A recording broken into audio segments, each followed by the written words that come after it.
proteksyon ka ba hindi lang sa pisikal kundi sa espiritual? Ang habak de bala ay isang malakas sa proteksyon na nagbibigay ng kaligtasan sa katawan at espiritu. Gamit ang mga bibihirang pangkalikasang sangkap na pinagsama-sama ng 6 na antengeros sa negros. Sa paniniwalang Pilipino, ang basyo ng bala, isa sa mga tinuturing na mabisang pangontra laban sa masamang nilalang, elemento, enerhiya, kahit na mga tao. Idagdag pa ang pagkukonsagra ng 6 na antengero mula sa negros. Hindi lang ito laban sa espiritual na panganib kabayan, kundi laban ito sa negatibong enerhiya at masamang intensyon ng tao. Sa mundong puno ng galit, intriga at hindi maipaliwanag na bigat, ang pinakamalaga ay ang paniniwala na hindi ka basta-basta matitinag. Habak de bala, hindi lang proteksyon, kundi simbolo ng lakas ng iyong spirito. Kung interesado ka kabayan, i-click lang ang yellow basket or visit ang shop ng Likha Merchandise.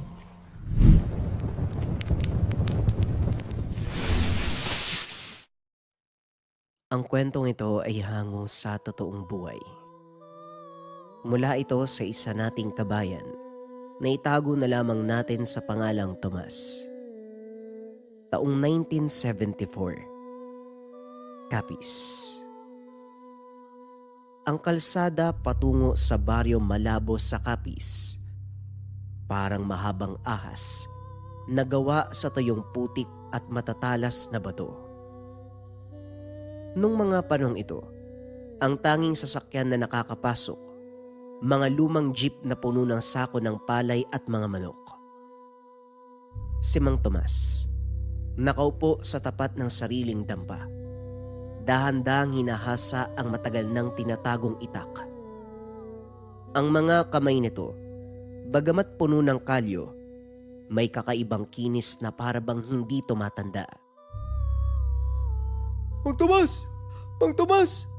Yung anak ko si Benji, hindi maigalaw yung binti mula pa kaninang umaga eh. Hindi ko alam kung ano nangyayari.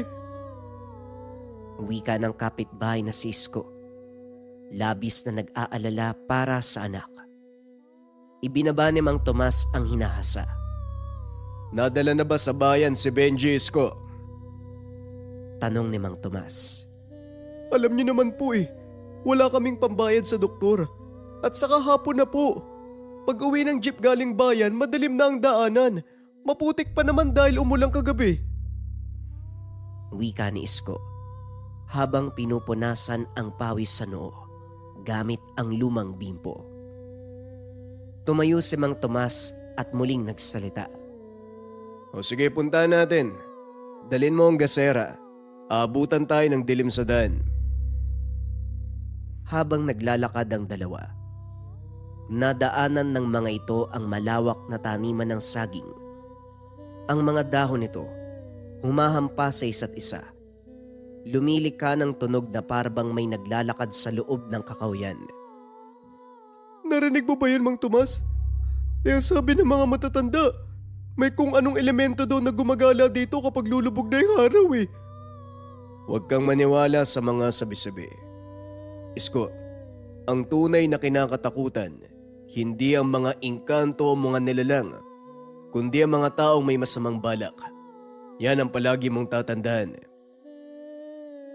Pagdating sa bahay ni Isko, nakita nila ang batang si Benjing nakahiga sa papag. Ang binti nito ay kulay ube na parabang naninigas na.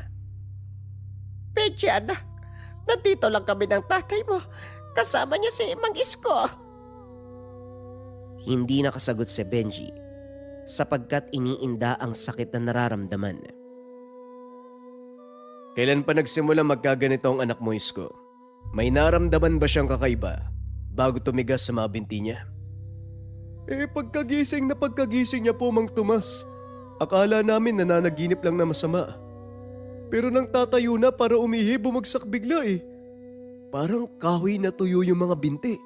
Hindi ito galing sa simpleng tisod, Isko. May hangin na nananahan sa mga binti ng batang ito. Pinapatigil ang pagtibok ng laman.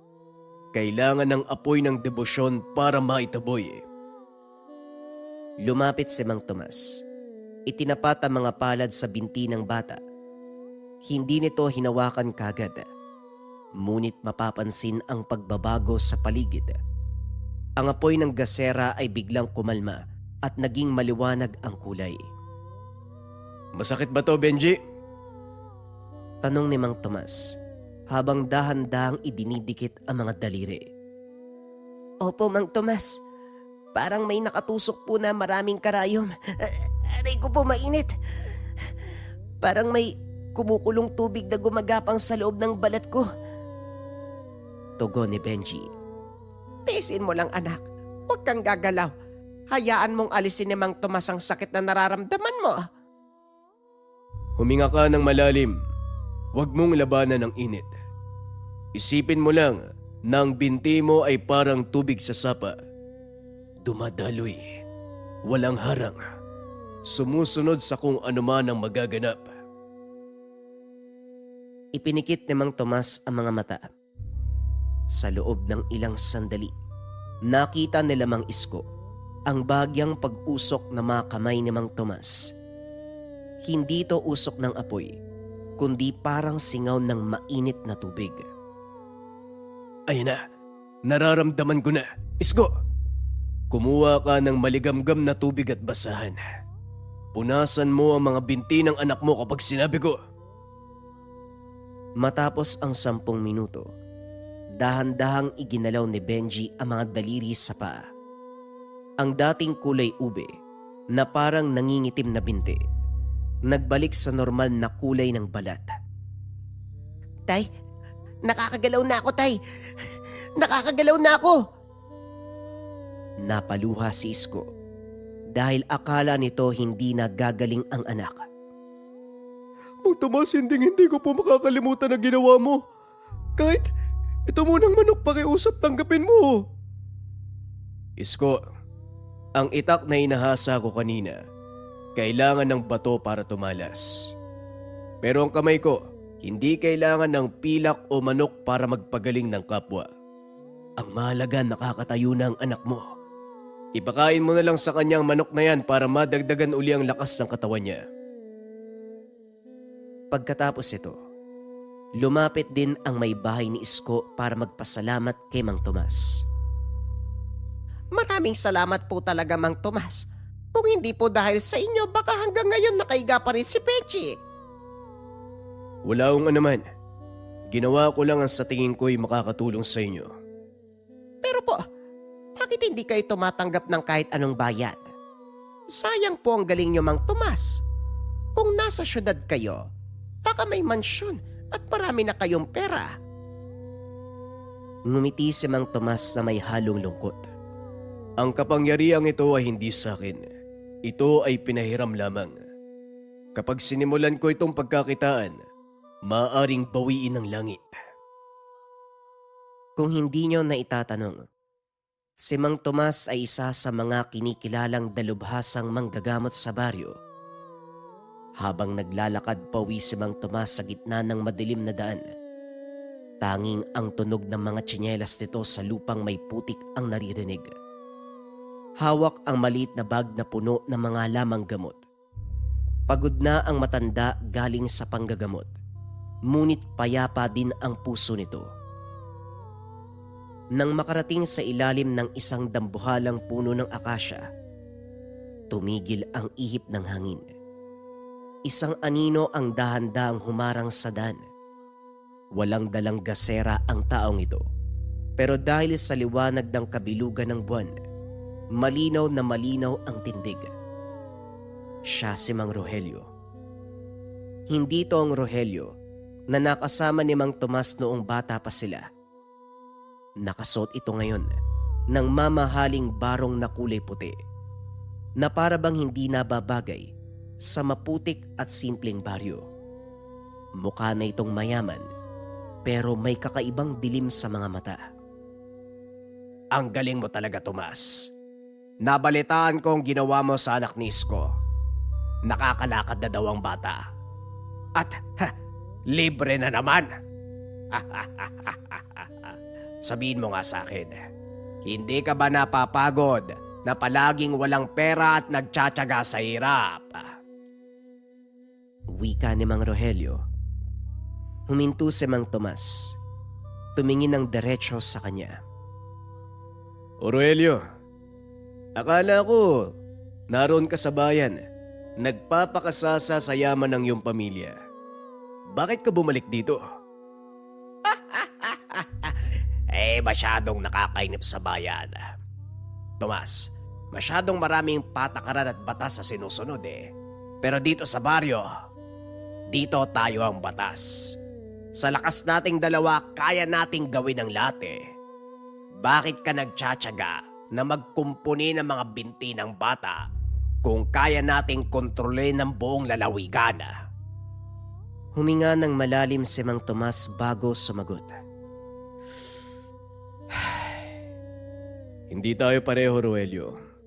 Ang lakas mo ay ginagamit lang para sa sarili mong kapakanan. Alam ko ang ginawa mo sa bodega ng palay ni Don Manuel nung nakaraang buwan. Pinataob mo mga bantay gamit ang talim ng iyong tingin. Takot na takot sila sa'yo. Dahil ang mga bantay na yon, mga tamad at walang silbi. Sa pagsigaw nito, biglang umihip ang isang malakas at malamig na hangin sa paligid nila, dahilan para malagas ang mga dahon ng akasya. Tomas, isipin mo, bakit ako magtatrabaho sa ilalim ng mainit na araw kung kaya ko namang utusan ang mga gamit na kumilos para sa akin?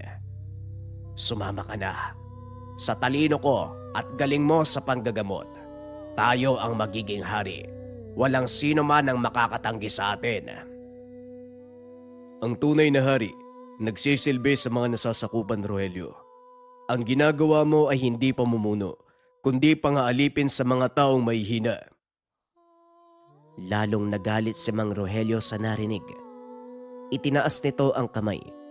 Isang malaking bato sa tabi ng kalsada ang biglang umangat sa lupa. Lumutang ito sa hangin, sa tapat mismo ng mukha ni Mang Tomas. Tignan mo ito. Kaya kong ihagis sa bahay ni Isko ngayon din.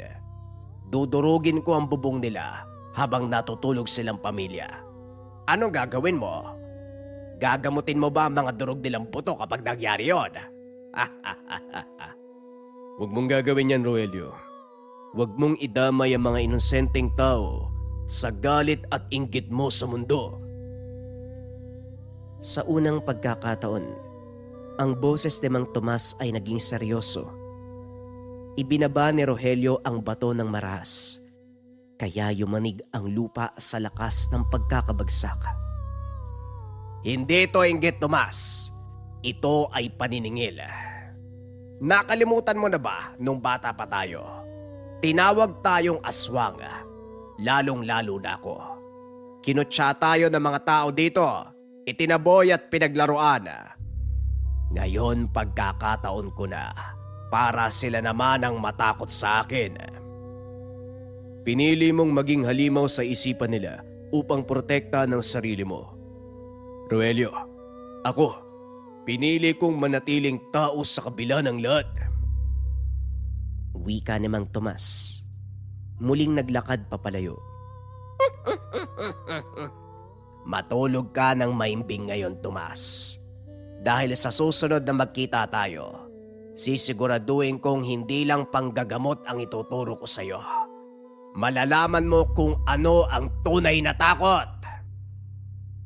Wika ni Rogelio mula sa likuran niya. Umaalingaw-ngaw ang boses sa buong kagubatan.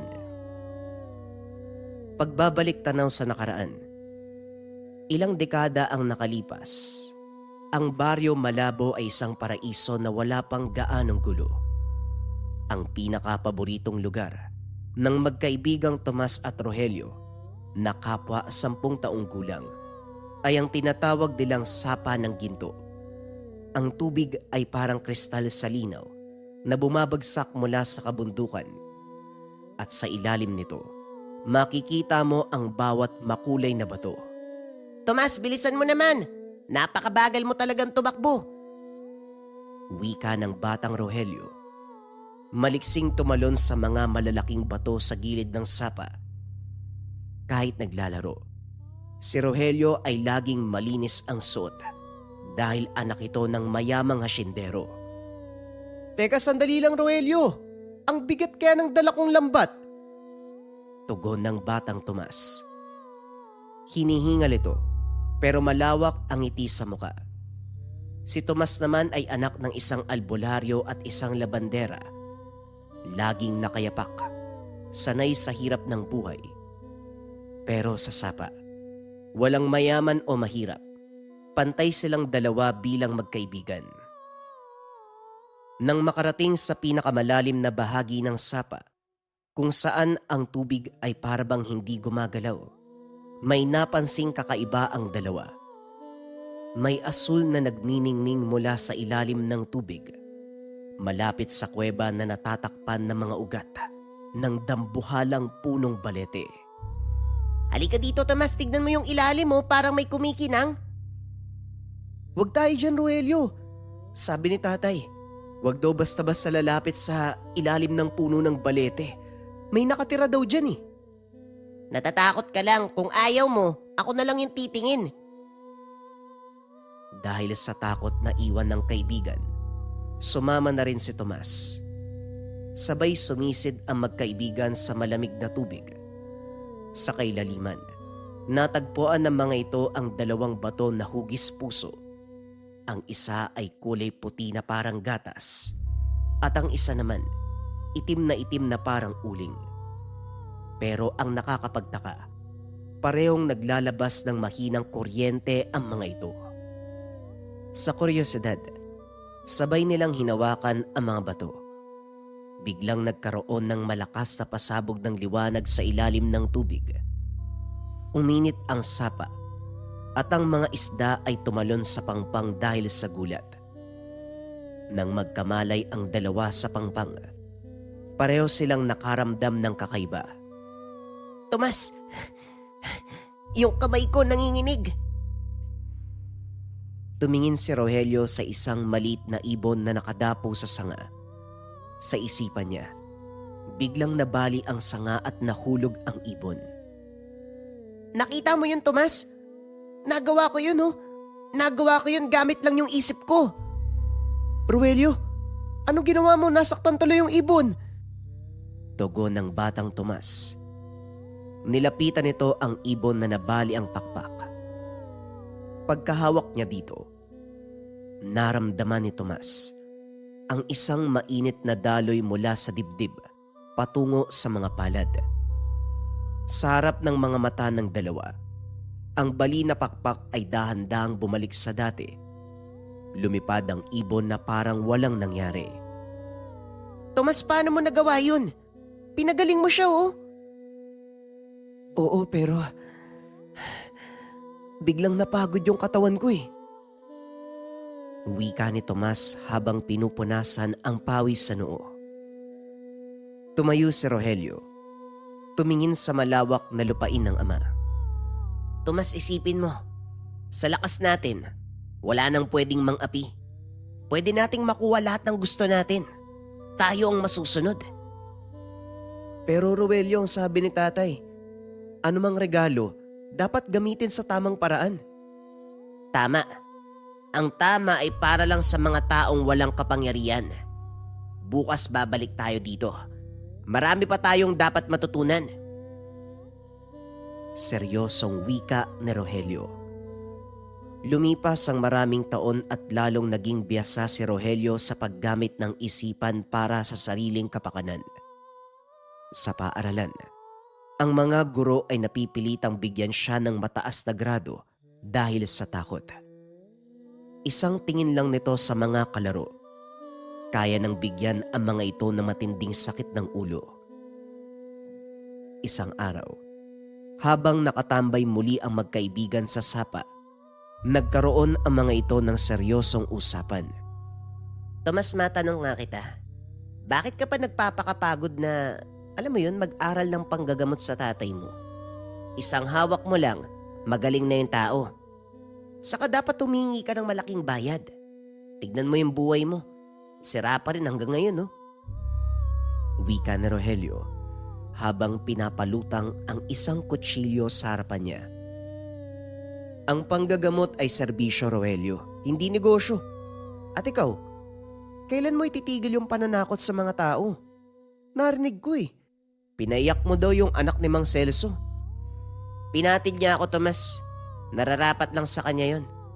Tayo, parang mga Diyos sa maliit na baryong to. Tayo ang mamumuno. Tayo ang masusunod. Hindi tayo magiging Diyos. Rogelio, tao lang tayo. May mabigat na tungkulin sa kapwa. At higit sa lahat, kailangan pa ring manaig yung kabutihan sa puso natin. Dito na tuluyang lumamig ang pagkakaibigan ng dalawa. Umalis si Rogelio patungong Maynila upang palakasin ang impluwensya, habang si Tomas nanatili sa Capiz para tulungan ang mga may hirap. Balik tayo sa kasalukuyan. Matapos maalala ni Mang Tomas ang nakaraan, napabuntong hininga na lamang siya habang nakaupo sa kubo. Alam ng matanda na ang kalaro niya noon ay wala na. Ang kaibigan ngayon, isang lalaking nilamon ng sariling kapangyarihan. Biglang bumukas ang pintuan. Pumasok ang asawa na si Marina, balisang balisa. Yung mga tao sa kanto nagkakagulo. Ang sabi nila si Rogelio may ginagawa daw eh. Tumayo si Mang Tomas.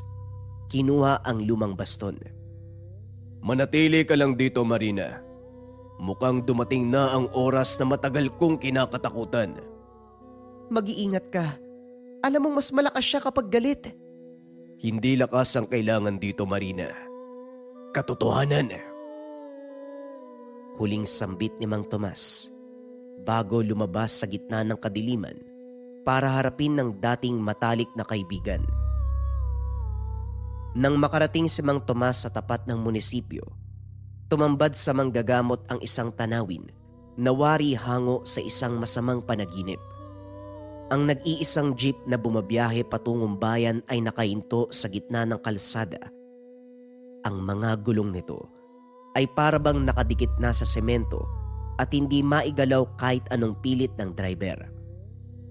Ang mga pasahero, mga tindera ng isda, may dalang mga basket at mga magsasaka naman, may sako ng kopra, nanginginig din sa loob ng sasakyan. Sa gitna ng kalsada, kampanteng nakatayo si Mang Rogelio. Hawak din ng isang baston na may gintong hawakan. Sa bawat kumpas sa mga kamay, tila sumusunod ang ihip ng hangin. Pakawalan mo sila, Rogelio. Wala silang kinalaman sa galit mo. Wika ni Mang Tomas habang lumalapit sa kanya. Lumingon si Rogelio. Isang mapait na ngiti ang dumaan sa muka. Dumating na pala ang tagapagligtas. Tignan mo sila, Tomas. Tignan mo ang takot sa mga mata ng taong ito. Hindi ba't masarap sa pakiramdam na ikaw ang may hawak ng lahat? Ikaw ang magsasabi kung ano ang magaganap. Wala akong pakialam sa magaganap, Rogelio. Ang tawag sa ginagawa mo ay pananakot. Lumingon si Tomas sa mga tao sa loob ng jeep. Huwag kayo matakot. Makakalis din kayo dyan sa loob. Tutulungan ko kayo. Tomas, pakiusap. Huwag ka nang makialam. Wika ng driver na si Berting habang pawis na pawis. Ang sabi ni Rogelio, kung hindi kami susunod sa kanya, siguradong meron kaming kalalagyan. Nakita mo na, Tomas. Sa pagbabayad ng halaga, meron silang proteksyon. Proteksyon laban sa akin. Isang simpleng usapan lang ito sa negosyo. Magbigay ng pera upang hindi masaktan. Magbigay ng pera upang makapagtrabaho. Lumapit si Mang Tomas sa kanila. Sa isang iglap, naramdaman ng lahat ang malamig at banayad na enerhiya na bumabalot sa buong sasakyan. Parang may pinutol na hindi nakikitang tali na pumipigil sa pag-andar nito. Sige na, Berting. Paandarin mo makina. Makakalis na kayo. Umingay ang makina ng jeep. Sa gulat ni Mang Rogelio, mabilis na nakalayo ang jeep na nag-iwan ng makapal na usok at alikabok. Lapastangan! Sa isang kumpas ng kamay, ang maliit na tindahan sa gilid ng kalsada, yumanig. Nagtalsikan ang mga paninda patungo kay Mang Tomas. Sinabi ko na sa'yo, huwag mong idamay ang mga inosente. Itinaas niya ang mga palad bago pa tumama ang mga gamit sa kanya. Bumagal ang lipad ng mga ito sa hangin, lumapag ng maayos sa lupa. Hanggang sa natahimik ang buong kapaligiran. Bakit mo ginagawa ang bagay na ito, Rogelio? Mayaman ka na. Marami ka ng pera. Ano pa ba ang kulang? Bakit kailangan mo pang bumalik dito? Wika ni Mang Tomas. Bakas ang matinding pagod sa boses nito. Gusto ko ng respeto, Tomas. Respeto na kailanman ay hindi nila ibinigay. Nung namatay ang tatay ko, lahat sila ay tinalikuran ako. Ang mga lupa na dapat sa akin kinuha ng gobyerno dahil sa mga utang na hindi ko naman ginawa. Ang mga taong pinakain namin noon, ni hindi man lang ako tinulungan nang wala na akong makain. Kaya ba naghihiganti ka sa mga taong wala namang kinalaman? Hindi nila kasalanan na nangyari sa pamilya mo. Biktima din sila ng sitwasyon. Madaling sabihin yan. Dahil ikaw, mahal ka nila. Ikaw ang pinaniniwalaan nilang milagro sa baryong ito. Wika ni Mang Rogelio. Ang boses nito ay para bang dumadagongdong sa buong plaza. Samantalang ako, tinuring na aswang. Ang pinaniniwalaan nilang masama, ako ang kinakatakutan at pinagtataguan. Kung yan ang gusto ng mga taong yan, ibibigay ko ang tunay na halimaw na hinahanap nila. Maling landas ang tinatahak mo, kaibigan. Ang tunay na lakas, hindi nakikita sa kung gaano karaming tao ang napapaluhod mo sa takot, kundi sa gaano karaming tao ang kaya mong tulungang tumayo. Rogelio, alam ko na may kabutihan pang natitira sa puso mo. Masyadong gasgas sa mga linya mo, Tomas. Alam mo ba kung anong plano ko? Sa darating na pista, sisiguraduhin ko ang lahat ng ilaw sa kapis ay mamamatay. At sa dilim na yon, tanging ako ang magiging liwanag. Sasamba sila sa akin para makakita muli. At hindi ko hahayaang mangyari ang bagay na yan. Paano mo ako mapipigilan? Ang lakas mo ay para lang sa pagpapagaling at paghilom. Hindi mo kayang manakit ng kapwa. Hindi mo kayang pumatay. Yan ang pinakamalaki mong kahinaan. Wika ni Rogelio. Dahan-dahan ang lumulutang ang katawan nito. Habang naghaharap ang dalawa, bumukas ang pintuan ng simbahan. Lumabas si Padre Ino. Itigil mo ang kabaliwan na ito hanggat maaga pa. Tumingin si Rogelio sa pare. Tumawa ng nakakaloko.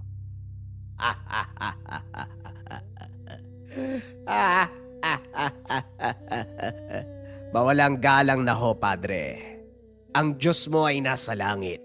Pero dito sa lupa, ako ang may hawak ng tadhana nyo. Sa tabi ng pare, isang malaking kahoy ang lumutang. Buong puwersang tatama sa kanya. Dali-dali namang kumilos si Mang Tomas upang salagin ito. Nawasak ang kahoy. Na kung tatama sa pare, siguradong maglilikha ito ng malaking pinsala. Padre, pumasok na po kayo sa loob. Mapanganib po dito. Pakiusap ni Tomas. Hindi inaalis ang tingin kay Rogelio. Dito na rin nagsimulang lumapit ang ilang matatapang na lalaki sa baryo. Hawak ang mga sandata hanggang tumulong kay Mang Tomas. Hindi kami natatakot sa'yo. Kasama namin si Mang Tomas. Mga hangal, kung sa tingin nyo makakaya nyo ko, diyan kayo nagkakamali. Wika ni Mang Rogelio. Isang malakas na puwersa ang inilabas mula sa katawan na nagpatalsik sa mga sulo ng mga tao. Ang hangin sa paligid naging napakainit na tila ba nanggagaling sa isang nagbabagang pugon. Tomas, mahal kong kaibigan. Ito na ang huling babala ko sa'yo. Sa gabi ng pista maganda ka. Doon ko tatapusin ang lahat ng kabutihan mo at isasabay ko ang baryong ito. Wika ni Mang Rogelio habang paatras na lumalakad patungo sa madilim na bahagi ng kagubatan. Naiwan si Mang Tomas na mag-isang nakatayo sa gitna ng plaza. Ang mga kamay ay bahagyang nanginginig. Hindi dahil sa takot, kundi dahil sa bigat ng enerhiyang sinalag para protektahan ang mga tao. Mang Tomas, ayos lang po ba kayo? Ayos lang ako, Marina. Pero kailangan nating maganda. Hindi na ito usapin ng kapangyarihan lang. Kailangan nating magkaisa para sa kaligtasan ng lahat. 5 araw bago sumapit ang pista. Ang hangin sa baryo ay malabo. Hindi na ito ang preskong hangin na nanggagaling sa dagat. Naging malapot, mainit at mahirap langhapin. Ang mga tanim na saging na dati ay malalago, unti-unting nalanta. Tila may isang hindi nakikitang nilalang na sumisip-sip ng kanilang buhay mula sa pinakaugat hanggang sa mga dulo ng dahon. Sa kailaliman ng kagubatan, sa isang bahagi na hindi sinisikatan ng araw dahil sa kapal ng mga baging at sanga, gumawa si Rogelio ng sariling kuta. Nakaupo ito sa gitna ng isang bilog na gawa sa uling. Sa paligid, ang mga gamit na ninakaw ay nakalutang sa hangin. Umiikot ang mga ito ng mabilis, na parang mga planeta sa paligid ng isang madilim na araw. Isang gabi na lang, malalaman na ng buong baryo kung sino ang tunay na hari sa lupang ito. Tanging ako lang ang dapat maghari sa lugar at wala nang iba pa. Wika ni Rogelio na ang boses ay garalgal.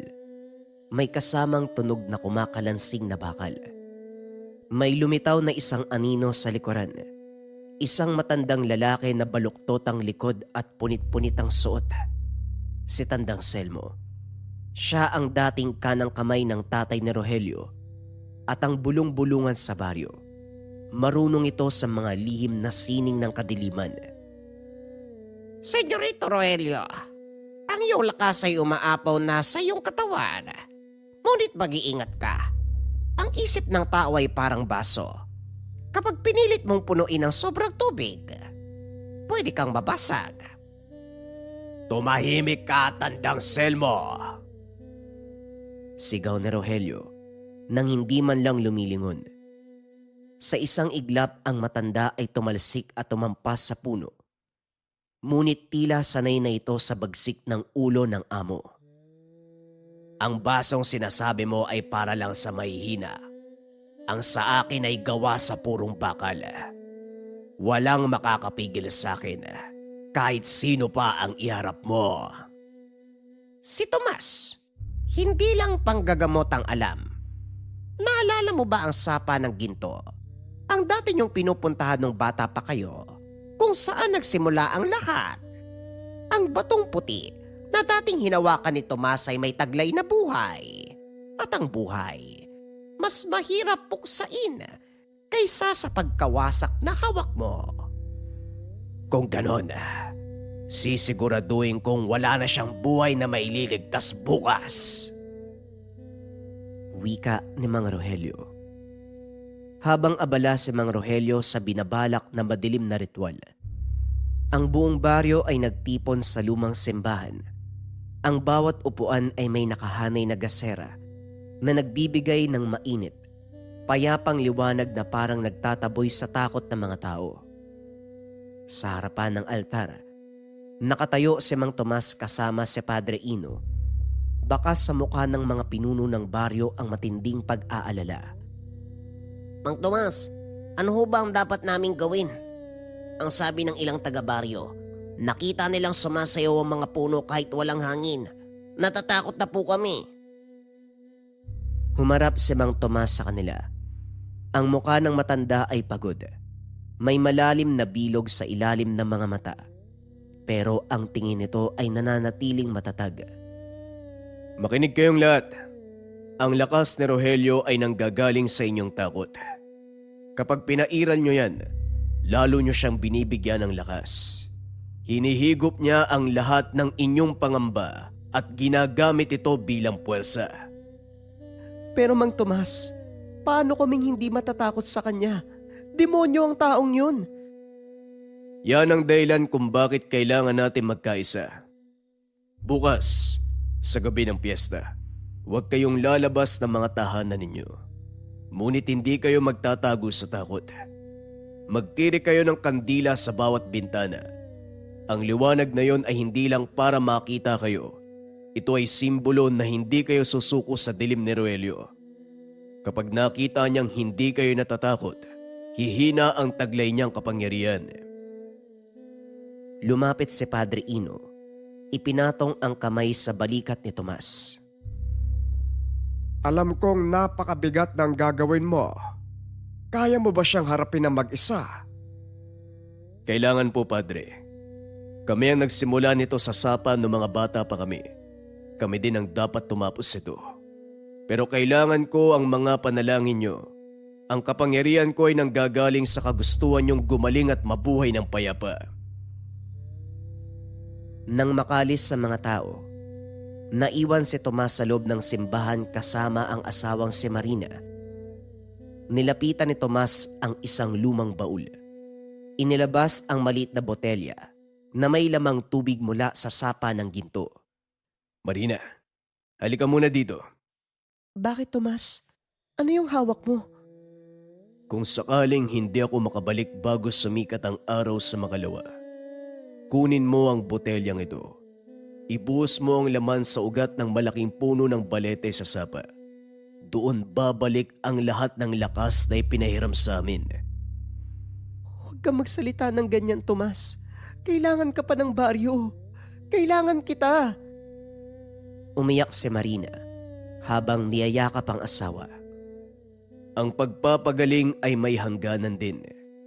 Minsan kailangan magsakripisyo ang isa para gumaling ang lahat. Si Rogelio ay hindi lang kalaban. Siya ay isang sugat sa puso ng baryong ito na kailangan ko nang tahiin. Bakit hindi mo na lang siya saktan? Bakit kailangan mong maging mabuti palagi kahit sinusubukan ka na niya? Kapag ginamit ko ang lakas ko para pumatay, magiging katulad ako ni Rogelio. At kung mangyayari man yun, wala nang matitirang liwanag sa lugar natin. Kaya't nararapat lang nakabutihan ang gawin ko imbis na kasamaan. Dumating na ang gabi ng piyesta. 6:00 ng gabi. Pinakatahimik na sandali ng kasaysayan ng baryo. Walang musika, walang tawanan, walang nag-iinuman sa kalsada. Ang tanging maririnig, yabag ng mga paa ni Mang Tomas habang naglalakad ang manggagamot patungo sa gitna ng plaza. Bitbit ang baston at ang matinding pananalig. Sa bawat bintana ng mga bahay kubo, isang kandila ang itinirik. Lumilikha ng isang mahabang linya ng maliit na apoy na animoy tumututol sa kadiliman. Mula sa kagubatan, isang malakas na iyaw ang narinig. Isang itim na usok, ang parang gumagapang sa lupa patungo sa baryo. Pinalalamig ang paligid. Tomas! Ang sigaw na ito ay hindi nagmumula sa tao. Galing sa kailaliman ng lupa. Tumayo ng tuwid si Mang Tomas sa gitna ng plaza. Nandito ako, Rogelio. Tapusin na natin to. Ang langit sa ibabaw ng baryo ay malabo, binalot ng makapal na itim na ulap. Ang hangin ay naging amoy asupre at tuyong dahon. Isang amoy, babala ng panganib. Sa gitna ng plaza, si Mang Tomas ay nanatiling nakatayo ng tuwid. Ang mga paa ng manggagamot, tila nakabaon na sa lupa. Matatag, panatag at hindi natitinag ng takot. Biglang lumitaw si Mang Rogelio mula sa kadiliman ng mga puno. Hindi na ito naglalakad ng normal. Hindi na nakasayad sa lupa ang mga paa. At ang mata, na dati ay kulay kayumanggi, ngayon ay naging purong pula. Tignan mo ang paligid, Tomas. Akala mo ba maliligtas ka ng mumunting apoy? Isang ihip ko lang mamamatay ang lahat ng yan, kasama ng pag-asa ng mga tao sa baryo. Ang liwanag na yan ay hindi simpleng apoy lang. Ito ay nagmumula sa puso ng mga kababaryo natin. Ang liwanag na galing sa loob, hinding-hindi mo kayang pigilan. Sinungaling. Huwag mo kong pinagluloko, Tomas. Itinaas ni Rogelio ang dalawang kamay. Sa isang iglap, nagliparan ang mga sako ng palay. Buong puwersang bumulusok patungo kay Mang Tomas. Hindi gumalaw si Tomas. Itinukod lang nito ang dalawang baston sa lupa at pinikit ang mga mata. Sa aking utos. Kalma! Bago pa tumama kay Tomas ang mga ito, lumapag sa lupa ang mga sako. Walang nasaktan, walang nasira. Yan lang ba ang kaya mo, Tomas? Pagtanggol ang mga mahihina.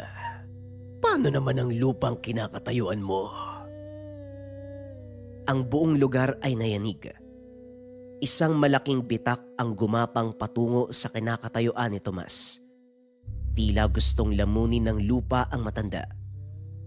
Pero si Tomas, lumuhod at ipinatong ang mga palad sa bitak. Sa aking hudyan, maghilom ka. Ang mga tao sa buong lugar nakarinig ng tunog. Malalim na paghinga mula sa ilalim ng lupa. Ang bitak na ginawa ni Mang Rogelio ay dahan-dahang nagsara. Sa halip na putik, mga maliliit na damo at bulaklak ang biglang sumibol sa pagitan ng mga bato. Bakit ayaw mong lumaban? Saktan mo ko. Gamitin mo ang lakas mo para patunayan na mas magaling ka. Ipakita mo sa kanila na kaya mo kong durugin. Hindi kita kailangan talunin, mahal kong kaibigan. Kung gusto mong makita ang tunay na lakas, lumapit ka sa akin. Huwag kang matakot. Hawakan mo ang kamay ko. Anong sinasabi mo? Ano to, laro? Akala mo, matatakot mo ko sa isang hawak lang. Hindi alam ni Mang Rogelio, kusang naglalakad ang sarili, nananabik. Lumapit siya kay Tomas. Hinawakan ni Tomas ang braso ni Rogelio. Sa sandaling magdikit ang mga balat, isang malakas na agos ng alaala ang dumaloy sa dalawa. Nakita ni Mang Rogelio ang sarili noong 10 taong gulang pa lamang. Ang saya ng magkaibigan sa sapa at ang pangako sa isa't isa, magiging magkapatid habang buhay. Nakita din niya ang mukha ng yumaong ama na puno ng pagmamalaki bago ito pumanaw. Bitiwan mo ko. Huwag mo ko pakitaan ng mga bagay na wala na. Masakit. Masakit, Tomas. Nariyan pa ang mga alaala, kaibigan. Ang galit mo ay parang makapal na ulap na humaharang sa kabutihan ng iyong puso. Hayaan mong mawala ang dilim ng ulap. Tanggapin mo ang liwanag, kaibigan. Tumahimik ka, Tomas. Wala kang alam. Naglabas si Rogelio ng malakas na puwersa mula sa dibdib. Tumalsik si Mang Tomas. Tumama sa pader. Dahan-dahan siyang tumayo. Pinunasan ang dugo sa labi. Kahit anong gawin mo sa akin, mahal kong kaibigan, ikaw ang pinakamatalik kong kaibigan. Isang tunay na kapatid. Napatigil si Mang Rogelio. Ang apoy sa mga mata ay dahan-dahang namatay. Kaibigan, kapatid matapos kitang saktan. Matapos kong takutin ang buong sityo at sirain ang kapayapaan nila. Ang pagpapatawad ay hindi binibigay dahil tama ang ginawa ng isa. Ibinibigay ito dahil kailangan mong lumaya sa galit na kumakain sa'yo. Nang sandaling yun, ang mga tao sa sityo ay lumabas ng tahanan. Isa-isang naglakad patungo sa plaza. Dala ang mga kandila. Hindi sila sumisigaw sa galit. Tahimik na pinalibutan ng dalawa na para bang isang dagat ng maliit na bituin. Anong ginagawa niyo? Umalis kayo. Kaya ko kayong pasabugin. Walang umaalis. Lumapit si Berting, ang driver ng jeep. Mang Rogelio, sapat na ang lahat. Pagod na kaming matakot sa iyo eh. At sa tingin namin, pagod ka na rin maging masama. Nabitawan ni Rogelio ang baston. Ang katawan ay dahan-dahang bumagsak sa putikan. Sa gitna ng plaza, ang makapangyarihang si Mang Rogelio humagulgol na parang bata sa piling ng kaibigan. Tomas, nawala ang lahat sa akin. Ang pamilya ko, ang dangal ko, wala na akong babalikan. Nandito kami, mahal kong kaibigan. Hindi ka nag-iisa. Ang paghilom, nagsisimula sa pag-amin na ikaw ay sugatan. Nang sumikat ang araw kinabukasan, ang kadiliman ng lugar ay tuluyang nagbago. Si Rogelio ay hindi pinakulong ng mga taga-baryo. Sa halip, ginamit nila ang pambihirang lakas ng isipan upang makatulong. Si Mang Tomas, patuloy sa panggagamot sa maliit na kubo. Pero ngayon, may katulong na ito sa paghahanda ng mga halamang gamot. Isang lalaki na dati ay naghasik ng dilim, ngayon ay masayang nag-aalaga ng mga halaman sa hardin. Sa uli, ang pinakamalaking kapangyarihan sa mundo ay hindi ang paglipad, hindi ang paggalaw ng mga bagay, hindi ang pananakit, kung hindi ang kakayahan ng pagtanggap, pagpapatawad sa iba, at higit sa lahat, ang pagpapatawad sa sarili. Naway nagustuhan ninyo ang kwento ng pinagbiyak na mutya ng magkaibigan.